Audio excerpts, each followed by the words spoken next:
புட்டபத்திரியில பாபாவை பார்க்க நிறைய பேர் வந்து பக்தர்கள்லாம் கூடியிருந்தாங்க. அதுல கோடீஸ்வரர் ஒருத்தர் வந்திருந்தாரு. பாபா வந்து அந்த கோடீஸ்வரரை பார்த்து இங்க வாங்கன்னு சொல்லி கூப்பிட்டு எனக்கு என்ன தருவ அப்படின்னு சொல்லி கேட்கும்போது அந்த கோடீஸ்வரர் ஒரு நிமிஷம் ஆடி போயிட்டாராம். உலகத்துக்கே எல்லாமே செய்யற நீங்க என்கிட்ட வந்து கேட்குறீங்களே, நான் என்ன வேணா செய்வேன், எவ்வளவு வேணா செலவு பண்றேன், என்ன வேணும் கேளுங்க அப்படின்னு சொல்லி சொன்னாராம். அதே மாதிரி ஒரு இளைஞனை கூப்பிட்டு நீ வந்து எனக்கு என்ன தருவன்னு கேட்கும்போது அந்த இளைஞன் வந்து உணர்ச்சி வசப்பட்டு என்கிட்ட கொடுக்கறதுக்கு பெருசா இல்லை, என் உயிர் தான் இருக்குன்னு சொல்லி உணர்ச்சி வசப்பட்டு சொன்னாராம்.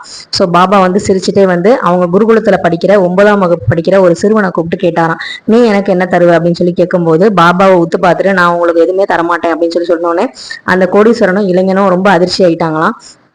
ஏன் எனக்கு எதுவுமே தரமாட்டேன் அப்படின்னு சொல்லி பாபா கேட்கும்போது இந்த உலகத்தை படைச்சது கடவுள் தான், அந்த கடவுள் ரூபத்துலதான் உங்களை நாங்க பாக்குறோம், நீங்க கொடுத்ததுதான் எல்லாமே, அப்படி இருக்கும்போது நான் உங்களுக்கு என்ன தர முடியும், நீங்க அனுமதி கொடுக்கறனாலதான் நாங்க இந்த உலகத்துல இருக்க விஷயங்கள் எல்லாத்தையும் அனுபவிச்சுட்டு இருக்கோம்.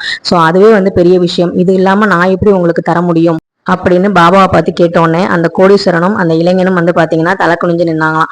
ஸோ கடவுளுக்கு நம்ம எதுவுமே தர முடியாது, கடவுள் கொடுத்த பிச்சையில தான் நம்ம எல்லாருமே இந்த உலகத்துல இருக்கிற எல்லா விஷயத்தையும் அனுபவிச்சுட்டு இருக்கோம். அதுக்கு நம்ம கடவுளுக்கு நன்றி மட்டும்தான் சொல்லணும் எப்பவுமே.